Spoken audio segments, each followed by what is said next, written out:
Selamat mendengarkan cerita novel fiksi. Jenderal Fed dari Indonesia dan Raja Penjara Darah Mantan Kaisar Kegelapan. Bab 96. Lintang Fed adalah orang penting. Suasana tegang di kediaman keluarga Barma membuat semua orang menahan napas. Prabu, Wahyu, dan yang lainnya sudah pergi. Tetapi ucapan para taipan itu tentang daftar hitam masih terngiang-ngiang di kepala mereka. Habislah sudah. Grup Harja, Grup Nugraha, Grup Nahoda, semua perusahaan besar itu akan memasukkan kita ke dalam daftar hitam. Tamatlah riwayat kita. Tidak mungkin. Kenapa bisa begini? Bukankah mereka datang untuk menawarkan kerja sama bisnis dengan perusahaan kita? Sial. Siapa yang tadi mengusulkan untuk memecat Liana? Jika Liana tidak mengundurkan diri, jangankan tawaran besar dari Pak Wahyu. Tawaran bisnis bernilai puluhan triliun dari Pak Prabu pun akan jatuh ke tangan kita. Benar, Eli membawa bencana ke keluarga ini. Orang bodoh mana yang mengangkatnya sebagai pimpinan perusahaan? Keheningan pun memenuhi seisi ruangan untuk sesaat. Para senior di keluarga Barma sibuk mengutuk keadaan dengan jantung yang hampir melompat keluar.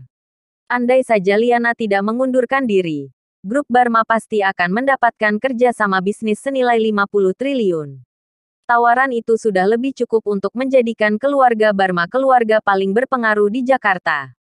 Namun, bukan hanya gagal mencapai kesepakatan bisnis, mereka dimasukkan ke dalam daftar hitam oleh setiap perusahaan besar di Jakarta. Hanya masalah waktu saja sebelum mereka bangkrut dan hancur. Bibir Gatra gemetar hebat saat mendengar umpatan mereka. Dialah yang menyetujui pengunduran diri Liana dan menunjuk Eli sebagai presiden direktur.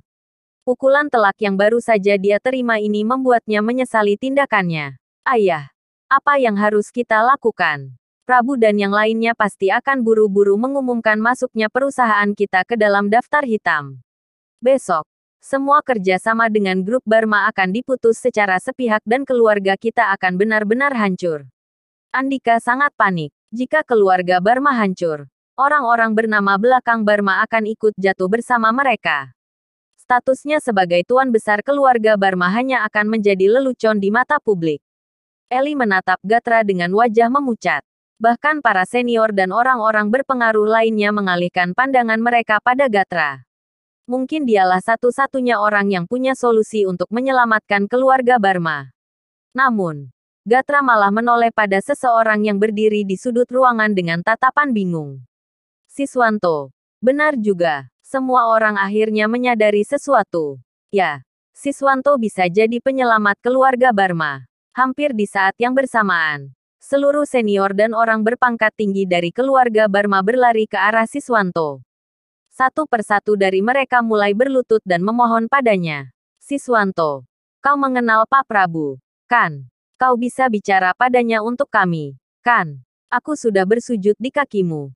Sekarang tolong bujuk Pak Prabu untuk membatalkan perintahnya. Siswanto, aku memperlakukanmu dengan kasar sebelum ini. Kuakui aku salah. Aku juga akan bersujud di hadapanmu. Jadi, tolong selamatkan grup Barma. Tolong selamatkan keluarga kita. Kita tidak bisa kehilangan bisnis ini. Siswanto, puluhan senior dari keluarga Barma berlutut di depan Siswanto dan istrinya, Astrid. Air mata mereka mengalir. Tanda bahwa mereka memohon dari lubuk hati yang paling dalam. Perasaan Siswanto dan Astrid campur aduk menyaksikan semua itu. Orang-orang yang bersujud di hadapan mereka adalah orang-orang yang 10 menit lalu mempermalukan dan mengejek mereka. Mereka bahkan memaksa Siswanto untuk bersujud dan memohon ampun di kaki Wahyu. Namun sekarang, mereka justru berlutut di hadapannya. Bersujud sepenuh hati sampai-sampai kepala mereka hampir terbentur lantai saat membungkuk. Beginikah manusia? Senyum kecut menghiasi wajah Siswanto. Sikap keluarga Barma sungguh mengecewakan. Siswanto, kumohon bantu kami. Andika pun ikut memohon. Tidak hanya Andika, Eli juga memohon dengan sungguh-sungguh. Bahkan air muka Gatra tiba-tiba berubah sebelum merelakan harga dirinya demi memohon pertolongan pada Siswanto. Siswanto, kumohon jangan membenciku atau keluarga Barma. Bantulah kami kali ini saja. Membantu kalian. Senyum kecut di wajah Siswanto melebar. Ayah, aku bukannya tidak mau membantumu. Tetapi aku tidak bisa. Apa? Gatra dan yang lainnya kebingungan mendengar jawaban Siswanto. Bukankah Pak Prabu datang untuk menandatangani kontrak bisnis denganmu? Apa maksudmu tidak bisa membantu kami? Semua orang menatap bingung ke arah Siswanto karena mereka tahu bahwa Siswanto tidak akan berbohong dalam situasi seperti itu. Dia pun menjelaskan, sebenarnya, aku hanya pernah bertemu Pak Prabu sekali. Waktu itu, grup Harja sedang berada di ujung tanduk. Dia berencana membawa jajaran direksi grup Harja untuk memohon kepada bos besar mereka dan memintanya untuk tidak menutup perusahaan. Penjelasan Siswanto terdengar seperti sambaran petir di siang bolong. Bos besar grup Harja. Bagaimana mungkin? Masih ada orang besar lain di atas Prabu. Semua orang mulai gelisah membayangkan bahwa ada sosok yang lebih besar di balik perusahaan besar seperti grup Harja. Hal itu sungguh di luar dugaan. Suara Gatra yang begitu ketakutan sampai-sampai bergetar saat dia bertanya, Siswanto, apa kau tahu siapa bos besar grup Harja? Bukan hanya Gatra yang penasaran. Seluruh anggota keluarga Barma menatap lekat Siswanto karena ingin tahu. Sementara itu, bibir Siswanto gemetaran saat mendengar pertanyaan Gatra. Entah mengapa, sosok yang muncul di benaknya adalah menantunya, Lintang Fed. Jangan-jangan dia. Siswanto menggeleng. Meskipun dia menduga bahwa orang itu adalah Lintang, tidak ada satu hal pun yang bisa membuktikan itu. Dia hanya bisa menjawab, aku juga tidak tahu siapa bos besar itu. Tetapi dia membiarkanku memutuskan nasib grup Harja. Waktu itu, aku memilih untuk membiarkan grup Harja tetap berdiri. Sebagai rasa terima kasih, Prabu memberikan saluran distribusi grup Harja ke grup Barma secara cuma-cuma. Dia bahkan menawarkan kerjasama bisnis senilai 25 triliun. Jadi begitu. Gatra akhirnya mengerti tujuan kedatangan Prabu yang sebenarnya. Siswanto, kau adalah penyelamat grup Harja. Jika kau membujuk Pak Prabu, dia pasti akan memaafkan kami, kan?